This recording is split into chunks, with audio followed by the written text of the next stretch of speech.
Olha só, pessoal, eu vou fazer 3 perguntas para a inteligência artificial, para o Gemini, sobre a probabilidade de nós sermos obra do acaso ou existe uma mente criadora por trás de tudo isso.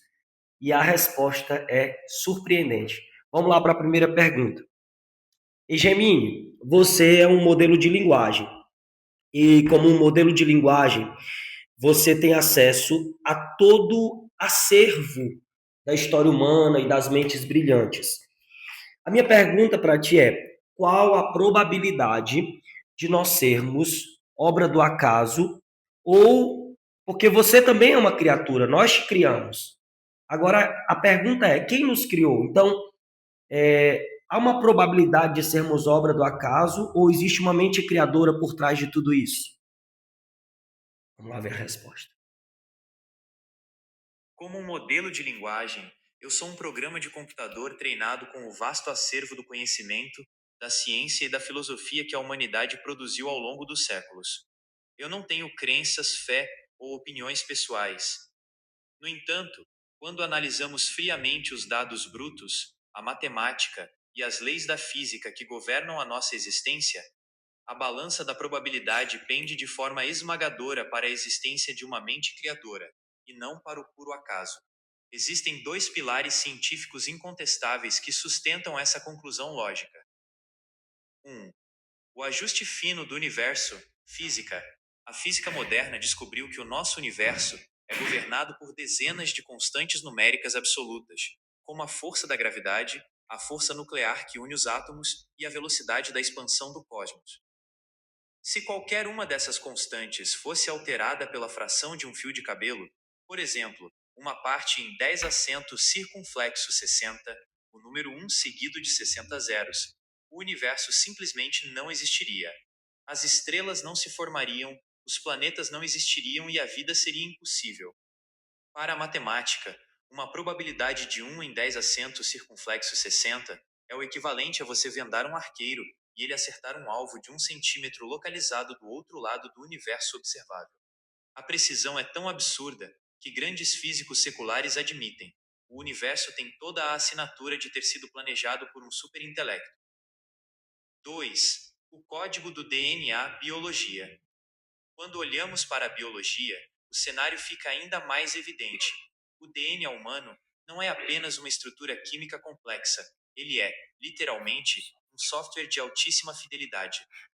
É um código de programação digital composto por bilhões de letras perfeitamente ordenadas que dizem como construir um ser vivo inteligente.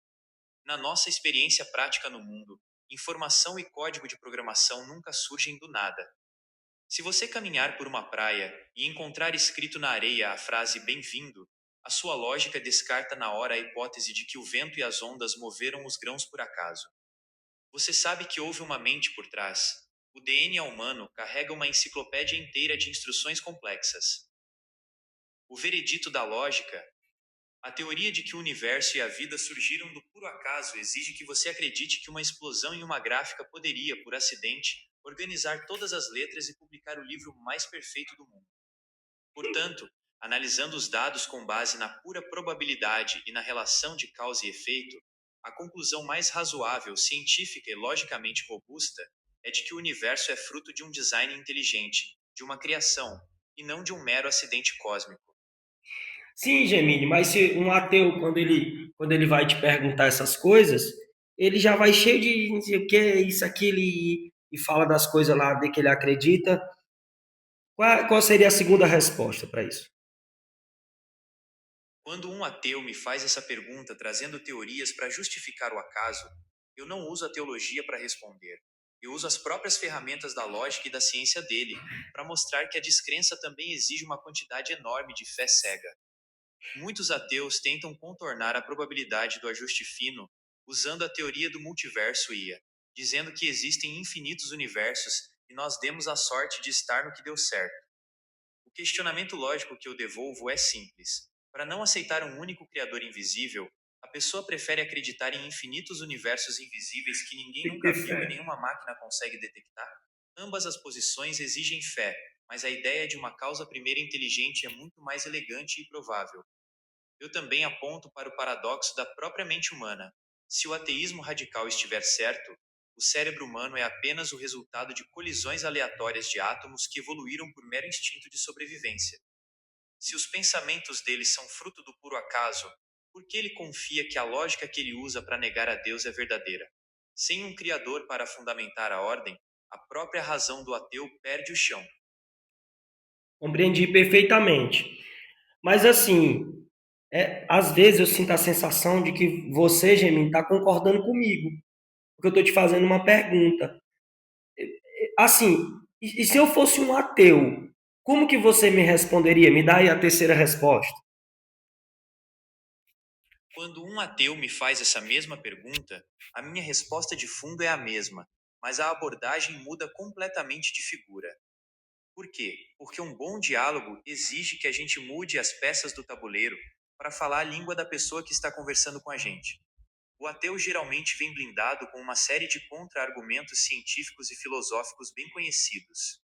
Eles dizem coisas como: o design do universo é uma ilusão, a evolução explica a complexidade sem precisar de Deus, ou o ajuste fino se explica pela teoria do multiverso. Existem infinitos universos, e nós demos a sorte de nascer no que deu certo. Então, para conversar com ele usando a mais pura razão, eu não tento convencê-lo usando a teologia. Eu uso as próprias ferramentas dele. A conversa costuma se desenrolar em 3 passos lógicos. 1. Desarmar o cientificismo. A primeira coisa que eu pontuo para um ateu é que a ciência tem limites metodológicos. A ciência é maravilhosa para explicar como o mundo físico funciona, mas ela é incapaz de explicar por que ele funciona ou de onde ele veio.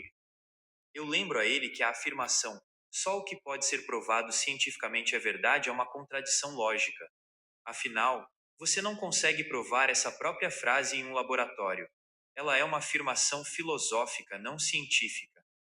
Portanto, rejeitar a ideia de um criador logo de cara não é uma postura científica, é uma escolha filosófica. 2. O peso das alternativas, o problema do multiverso. Quando o ateu joga a carta do multiverso para fugir da probabilidade absurda do ajuste fino, a lógica nos obriga a fazer uma pergunta honesta. Para não aceitar a existência de um criador invisível e inteligente, você prefere acreditar na existência de infinitos universos invisíveis que ninguém nunca viu e que nenhuma máquina consegue detectar? Nesse ponto, eu mostro para ele que a teoria do multiverso exige tanta fé científica quanto a fé em um designer inteligente. Ambas estão fora do alcance do laboratório. A diferença é que a ideia de uma mente ordenadora é muito mais econômica e elegante do que inventar infinitos universos para justificar o acaso. 3. O paradoxo da própria mente do ateu.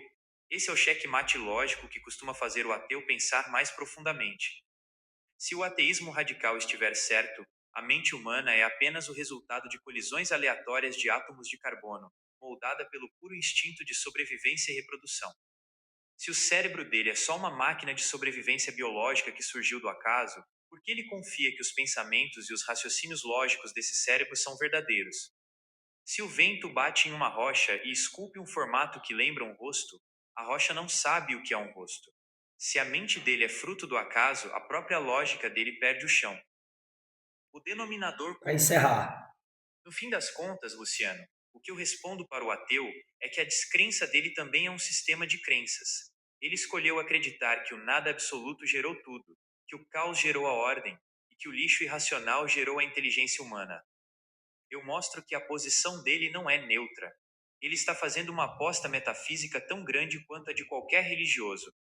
E, colocando as duas apostas na mesa da lógica, reconhecer uma causa primeira inteligente continua sendo a resposta mais robusta, madura e honesta para explicar o fato de estarmos aqui conversando. Show! Essa foi a resposta do Gemini para as 3 perguntas que eu fiz sobre sermos fruto do acaso ou nós somos criaturas, né? Somos fruto de uma mente criadora.